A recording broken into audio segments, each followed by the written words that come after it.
You're surrounded by people, but you still feel alone. Why? It's a question that echoes in the minds of millions, yet few ever get the real answer. The truth is, loneliness isn't about being physically alone, it's about emotional disconnection. It's like standing in a crowded room, but your heart is whispering, "Where are you?" Loneliness is like a silent storm you can't see. It rages inside you, even when the world is bright and full. It's not about the number of people around you, but about the depth of your connections. Neuroscience tells us that human brains are wired for connection. When we feel disconnected, our brain releases stress hormones like cortisol, which can lead to anxiety and depression. But here's the catch. Emotional loneliness isn't a flaw, it's a signal. It's your brain trying to tell you something is off. Ask yourself, do you feel like you're just going through the motions? Are your conversations superficial? Are you afraid to be vulnerable? These are clues that your emotional needs are unmet. The key to breaking free from this cycle starts with understanding that loneliness isn't a sign of failure. It's a sign you need to re-engage with yourself and others. And it's not too late to change that. Your brain is like a survival system that's stuck in a constant state of alert. When you feel lonely, it's not just an emotional experience, it's a biological signal. The brain, especially the amygdala, which acts as your emotional alarm, interprets isolation as a threat.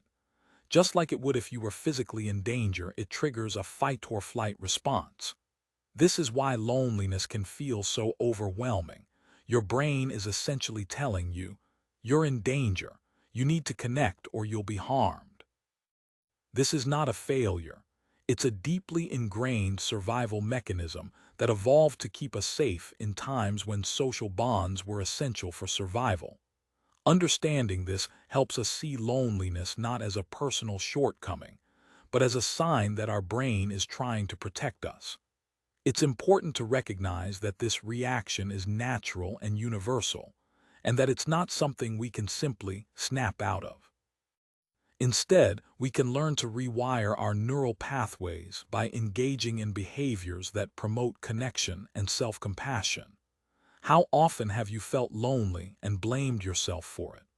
What if that feeling was just your brain trying to keep you safe? Loneliness isn't just a feeling. It's a universal human experience that touches almost every corner of the globe.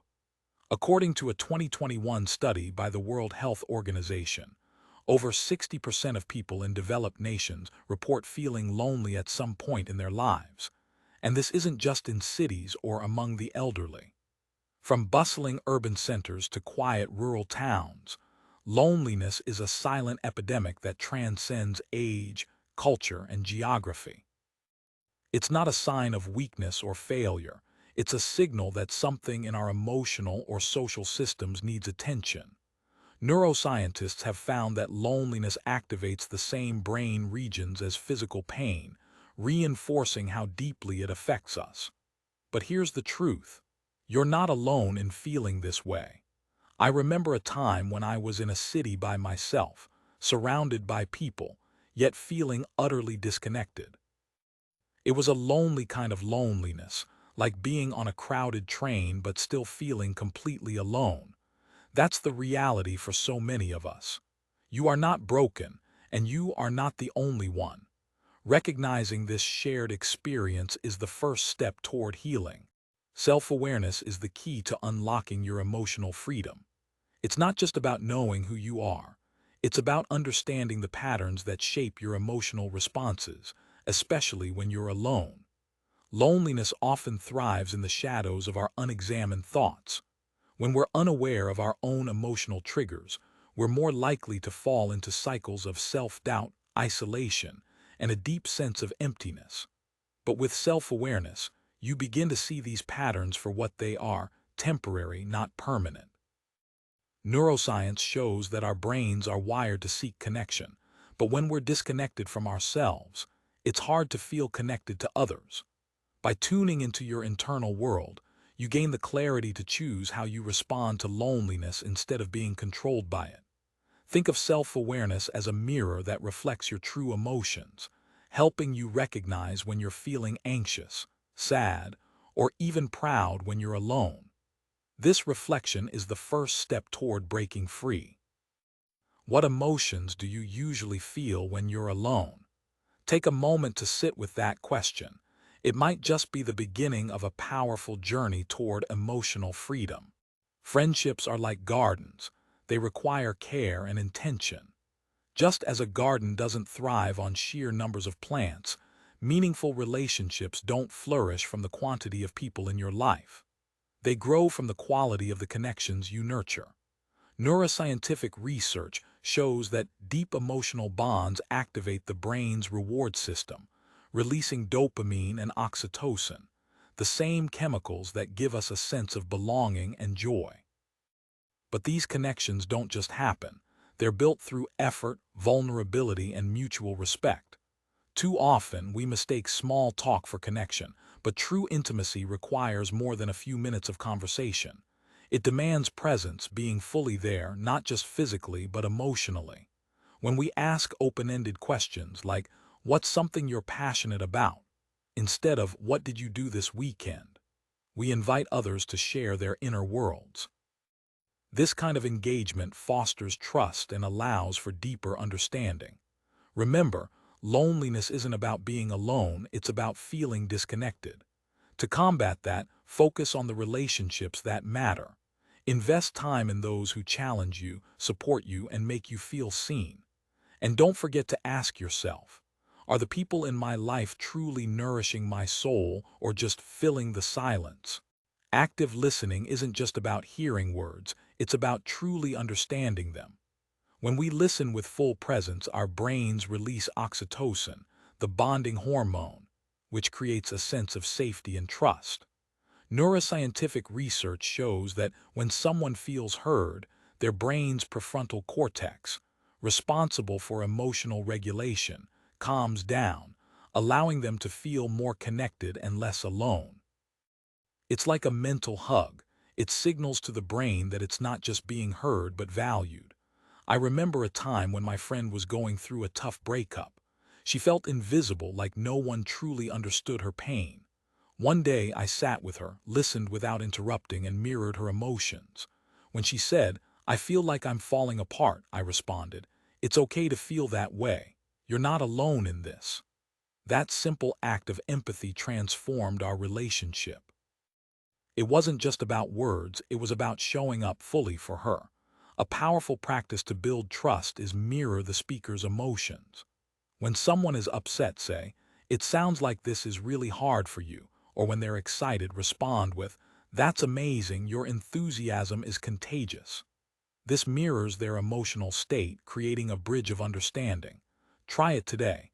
When someone shares with you, reflect their feelings. It's a small step, but it can make a world of difference.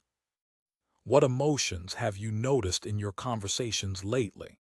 Creating a support system that actually works is like building a safety net, something that catches you when you're falling, not just a wishful thought. When we feel lonely, it's often because we're not surrounded by people who truly understand us. Our brains are wired for connection. Studies show that social isolation can affect the same regions of the brain as physical pain. So the first step is to recognize that loneliness isn't a personal failure. It's a signal that your emotional needs aren't being met. Now, how do you create a real support system? Start by stepping out of your comfort zone. Join clubs, volunteer, or become a mentor. These actions don't just help others, they open doors to meaningful relationships. When you give, you often receive in return. Reflect on who you'd like to connect with and what kind of community you want to be part of. Is it a group centered around a hobby, a cause, or personal growth? Let your values guide you. Remember, a support system isn't about quantity, it's about quality. Choose people who uplift you, challenge you, and show up for you. And don't forget, you can also be the support for others. By building this network, you're not just avoiding loneliness, you're creating a life that feels deeply connected and full. Self-compassion is like a warm blanket. It wraps around you when you feel cold, offering comfort and reassurance. When loneliness creeps in, it often feels like you're standing in the rain without shelter. But self-compassion is the umbrella you can carry with you always. It's not about ignoring your pain, but about meeting yourself with kindness instead of judgment.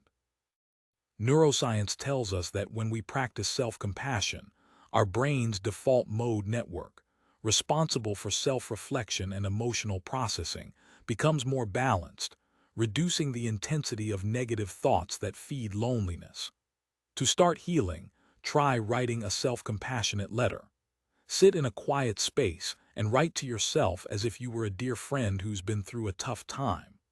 Acknowledge your pain, offer comfort, and remind yourself that you are not alone in feeling this way.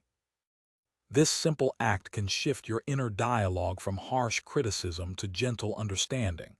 Pair this with mindfulness. Take a few minutes each day to breathe deeply and observe your thoughts without judgment. These practices don't just ease loneliness, they help you see your own worth.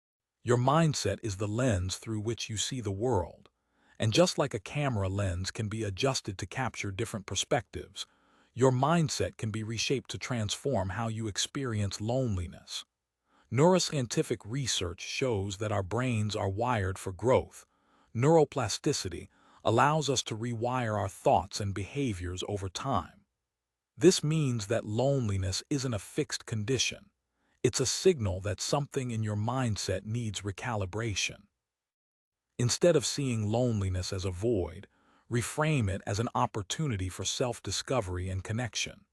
Embrace the idea that growth is not linear. It's a journey of small, intentional steps. By choosing to focus on personal development, you open the door to new relationships and deeper understanding of yourself. When you shift your mindset from isolation to empowerment, you begin to see the world not as a place of lack, but as a space full of potential. What's one change you can make today to feel more connected? You are not alone. That's not just a comforting phrase, it's a scientific truth. Studies in neuroscience show that humans are wired for connection. Our brains release oxytocin, often called the love hormone, when we interact with others, reinforcing the idea that we thrive in community. But loneliness isn't just a feeling, it's a signal.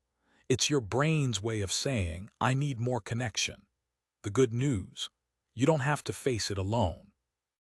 Building a community of healing is one of the most powerful things you can do for your mental well-being. It's about creating spaces where people feel seen, heard, and valued. Whether it's a local support group, an online forum, or simply sharing your story with a friend, these connections can be life-changing. Think of community like a garden. Each person is a seed, and together they grow into something beautiful and resilient. So take a step today. Reach out, share your story, and let others know they're not alone. Because when we support each other, we heal together.